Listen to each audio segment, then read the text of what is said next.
बिन साहेब की बंदगी कहीं छोड़े ठिकाना नहीं।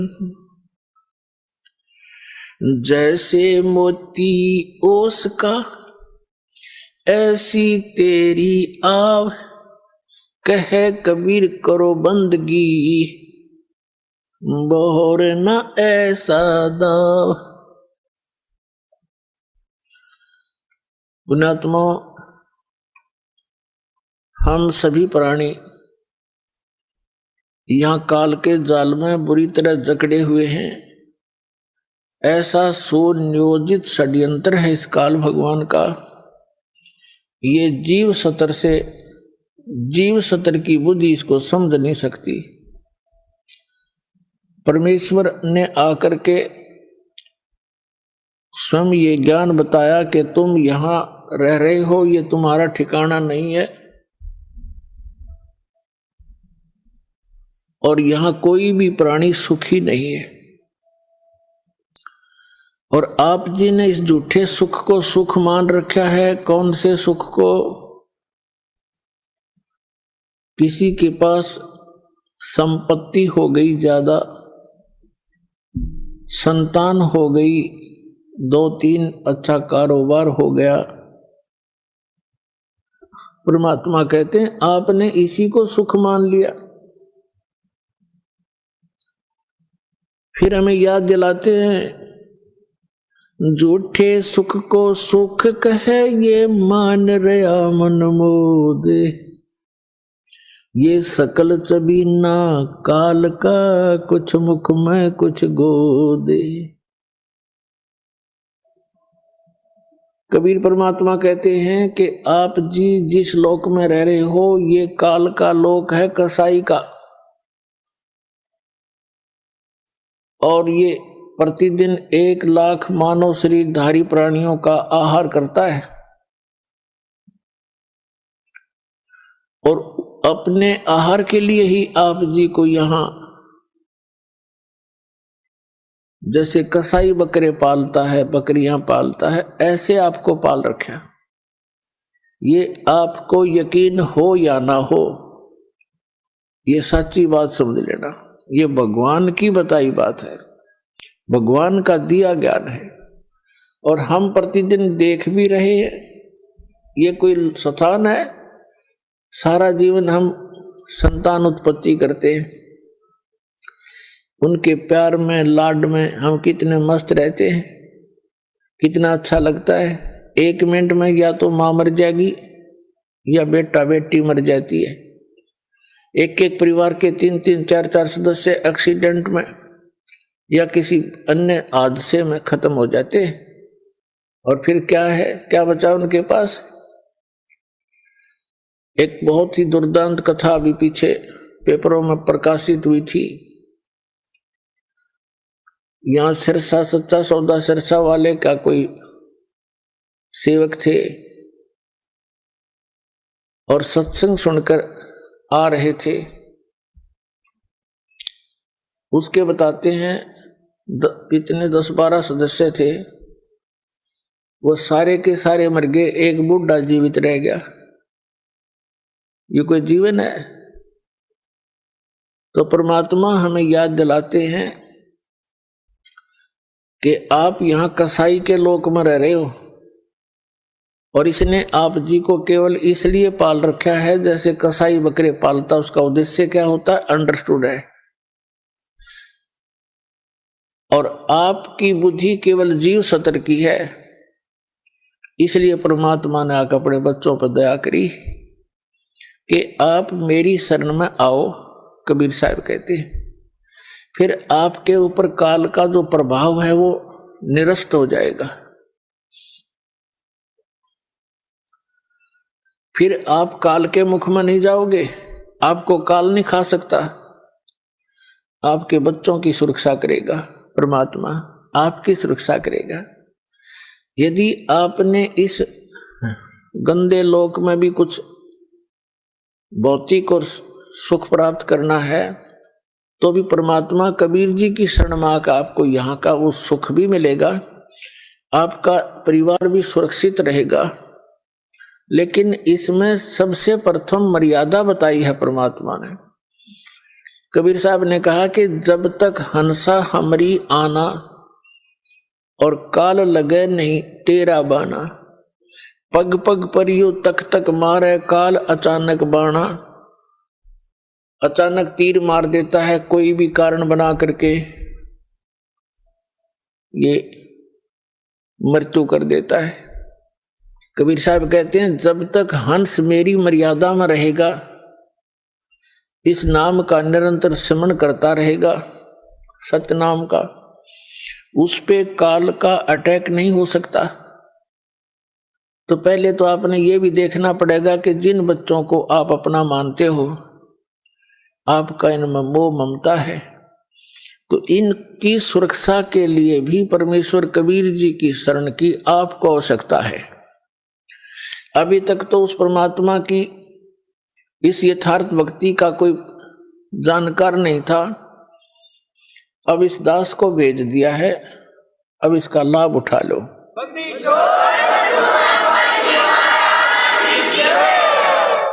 और फिर आप भी सतलोक जाओगे, आपका परिवार भी सतलोक जाएगा। आप पहले चले जाओगे, ये बाद में भक्ति करके आ जाएंगे। जैसे आपका यहाँ जुगाड़ जुड़ गया, ऐसे ही वहां जुड़ जाएगा सतलोक में, ऐसे ही परिवार हो जाएगा। फिर वो परिवार आपका ऐसा ही प्रिय होगा, और वहां कोई दुर्बुद्धि नहीं, कोई विकारी प्राणी नहीं, वहां किसी चीज का अभाव नहीं, और सब सुविधाएं, सब सुख आपको उपलब्ध होंगे। आपको जो यहाँ आप सुविधाएं खोज रहे हो, ये सारी सुविधाएं आपको सतलोक में प्राप्त होंगी और वो सदा रहेंगी। तो उसके लिए आपने थोड़ी सी हिम्मत, प्रयत्न, संघर्ष सब करना पड़ेगा। जैसे हम जिस समाज में रह रहे हैं वो इस तत्व ज्ञान से अपरिचित है। ऐसा जानो जैसे आप विद्यार्थी हैं, वो विद्यार्थी नहीं है। तो विद्यार्थी के लिए जो भी कार्य टीचर बताते हैं और विद्यार्थी उनको ठीक रेगुलर उनको कर रहे हैं, तो वो बच्चे सफल हो जाते हैं। तो जैसे आप जी विद्यार्थी, यदि विद्यार्थी और पाड़ी ग्वालों को देखकर उन ग्वालों के पास घूमने लग जाए, उन्हीं के साथ सारा दिन धक्के खावे, तो विद्या से वंचित रह जाएगा। तो कहने का भाव ये है, जो भक्ति नहीं कर रहे, परमात्मा की साधना नहीं करते, वो विद्यार्थी नहीं है। उनका अनुसरण करना आपके लिए हानिकारक होगा। इसलिए सामाजिक परंपराओं से आपने उल्टा हटना है, पीछे हटना है, और जो परमात्मा की मर्यादा भंग हो जिस भी कारण से, क्रिया से, उसको नहीं करना है। अब जैसे विद्यार्थी अपनी मेहनत करके, दिन रात पढ़ाई करके और सफल हो जाते हैं, उनको विद्यालय में किए हुए उस प्रयत्न स्टडी का प्रतिफल फील्ड में मिलता है। जैसे किसी ने